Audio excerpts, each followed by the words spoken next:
Bonjour à tous, dans cette vidéo nous allons introduire une nouvelle mesure statistique qu'on appelle la variance. On va définir également ce que c'est l'écart type. Alors en fait, dans la vidéo précédente, on a rappelé comment calculer une moyenne. Et donc la moyenne, en fait, on peut dire en quelque sorte que c'est la valeur intermédiaire de toute la série, en prenant en compte les différents effectifs. Mais parfois, en fait, c'est insuffisant pour résumer une série statistique, puisqu'on peut avoir deux séries statistiques avec la même moyenne, mais des valeurs qui sont complètement différentes. Donc on va introduire une nouvelle mesure statistique qu'on appelle la variance, et qui va permettre de mesurer en quelque sorte comment les valeurs sont dispersées autour de la moyenne. Alors voici la définition de la variance. La variance d'une série statistique, c'est la moyenne des carrés des écarts entre les valeurs de la série et la moyenne. Donc c'est une définition qui est assez compliquée à formuler, que ce soit avec une phrase ou avec une formule, c'est assez compliqué. Mais en fait, en pratique, ça se calcule assez facilement. Et donc, on va voir comment calculer la variance en utilisant un tableau. Alors, on définit aussi ce que c'est l'écart type. L'écart type, on l'a défini à partir de la variance, et c'est tout simplement la racine carrée de la variance. Donc en fait, en pratique, qu'est-ce qu'on fait? On commence par calculer la variance de la série statistique, et ensuite, on applique la racine carrée pour avoir l'écart type. Alors pourquoi on fait ça? En fait, l'avantage de l'écart type, c'est qu'il a la même unité que les données initiales, ce qui n'est pas le cas de la variance. Donc en fait, en pratique, on utilise plutôt l'écart type que la variance. Mais pour avoir l'écart type, on est obligé de commencer par calculer la variance. Alors on va faire un exemple avec deux séries de notes. Donc Antoine, qui a eu les notes 3, 18, 19, 4, et Mathilde, 10, 11, 11 et 12. Alors, si on compare un petit peu ces notes, on voit bien que Antoine, lui, il est très hétérogène. Ses notes sont très variées. Il a eu des très bonnes notes, mais aussi des très mauvaises. Alors que Mathilde, elle a des notes qui sont très stables. Alors, on va comparer leur moyenne. Donc là, pour calculer leur moyenne, on peut raisonner mentalement, puisqu'en fait, pour calculer une moyenne, il suffit juste d'additionner toutes les notes et de diviser par le nombre de notes. Donc, on prend Antoine, 18 plus 19, on est à 37, plus 3, ça fait 40, plus 4, 44. Donc Antoine, il va avoir pour moyenne x bar qui va être égal à 44 divisé par le nombre de notes, donc par 4. Donc ça lui fait 11 de moyenne. Alors Mathilde maintenant, Mathilde, on n'a même pas besoin de faire le calcul. En fait, si on regarde bien ses notes, elle a eu 11 et 11, et puis elle a eu une note un point en dessous et une note un point au-dessus. Donc sa moyenne sera forcément 11 sur 20. Donc x bar est égal à 11 pour Mathilde. Donc on constate que ces deux élèves ont exactement la même moyenne, mais par contre, quand on regarde leurs notes, c'est pas du tout la même chose. Donc c'est pour ça qu'on va introduire une nouvelle mesure qui va permettre de représenter comment les valeurs sont dispersées autour de la moyenne. Alors, on va commencer avec les notes d'Antoine et on va raisonner avec un tableau. Donc le principe pour calculer la variance, c'est déjà de partir des notes. Donc on va mettre les notes d'Antoine dans un tableau. On va les mettre dans l'ordre, 3, 4, 18 et 19.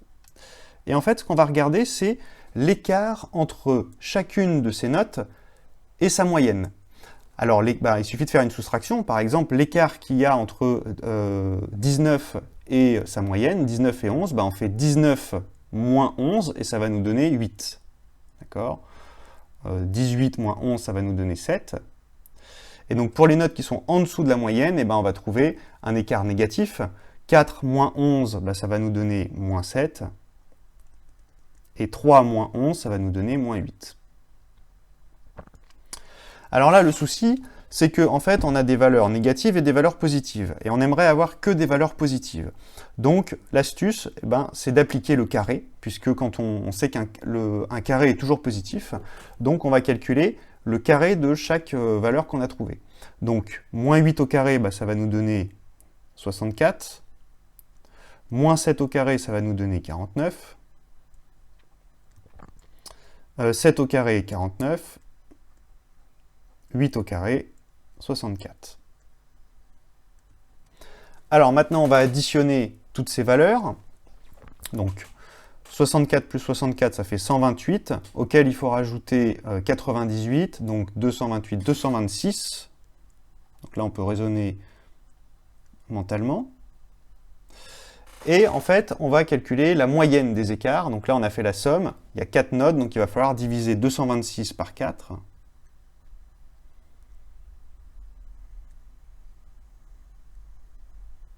Voilà. Donc si on divise 200 par 4, ça nous donne 50. Et 26 par 4, 4 fois 6, 24. Il va rester 2. Donc 2 divisé par 4, donc on trouve 56,5. Voilà. Donc là, en fait, ce qu'on vient de calculer, c'est la variance. Qu'est-ce qu'on a fait? On a fait la moyenne des carrés des écarts entre chaque valeur et la moyenne. On a d'abord calculé les écarts, après on a mis au carré, et on a fait la moyenne. Voilà. Le problème de la variance, c'est que du coup, comme on a mis au carré les écarts avec la moyenne, eh ben, on va changer l'unité de base. Alors sur des notes, c'est pas très gênant, mais par exemple, si on avait une série avec des tailles, ben, admettons qu'on ait des centimètres au départ, et on se retrouve avec des centimètres carrés. Donc ça veut dire que la variance n'a pas la même unité que les données initiales. Alors que la moyenne, elle, si, en fait, on additionne toutes les notes et on divise par le nombre de notes totales, donc ça ne change pas l'unité. Mais quand on calcule la variance, ça va changer l'unité des données de la série statistique. Alors pour résoudre ce problème, en fait, on utilise plutôt l'écart type, et l'astuce, c'est tout simplement de prendre la racine carrée. Comme on a mis les valeurs au carré, ben maintenant on prend la racine carrée de la variance. Donc pour avoir l'écart type des notes d'Antoine, eh ben, on va faire racine carrée de 56,5. Alors, autant on pouvait raisonner mentalement sur tous les premiers calculs, là on va être obligé d'utiliser une calculatrice. Donc racine carrée de 56,5, ça nous donne 7,51. Donc environ égal à 7,51.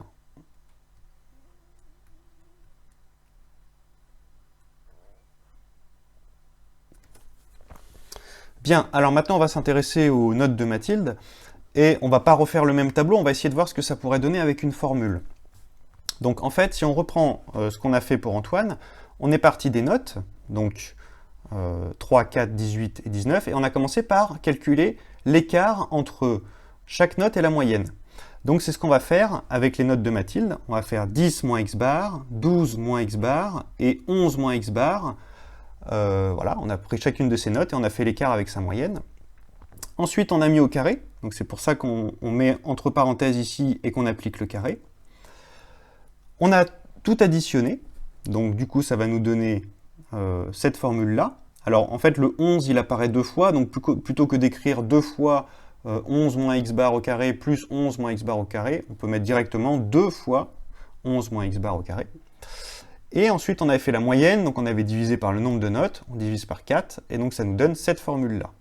Alors on va appliquer cette formule, et on va voir quelle est la variance pour les notes de Mathilde. Donc là c'est pareil, on peut faire le calcul mentalement. Donc V est égal, on va calculer sa variance. Donc V est égal. La moyenne c'est 11, donc 10 moins 11 ça fait moins 1.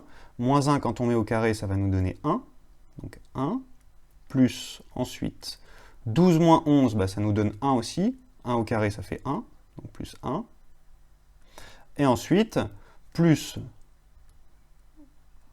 2 fois 11 moins 11, ça fait 0.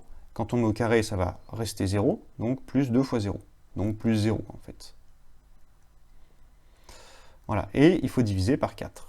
Donc là, on a appliqué la formule en remplaçant x bar par sa moyenne, donc c'est-à-dire par 11. Alors on trouve 1 plus 1, 2, plus 0, donc 2 quarts. 2 quarts, ça nous donne 1 demi. Donc c'est-à-dire 0,5. Alors maintenant, on va calculer son écart type. Donc l'écart type, ça se note sigma, hein, c'est la lettre grecque qui est notée ici. Donc sigma, ben, il va falloir qu'on applique la racine carrée à la variance. Donc ça nous donne racine carrée de 0,5. Et donc même chose, on va prendre la calculatrice. On trouve à peu près 0,71. Donc environ égal à 0,71.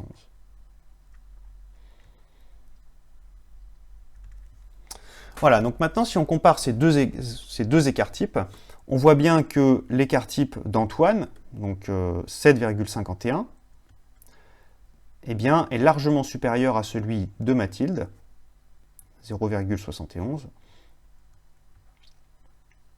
Et donc cela, ça s'explique par le fait que les notes d'Antoine sont beaucoup plus dispersées autour de sa moyenne que les notes de Mathilde.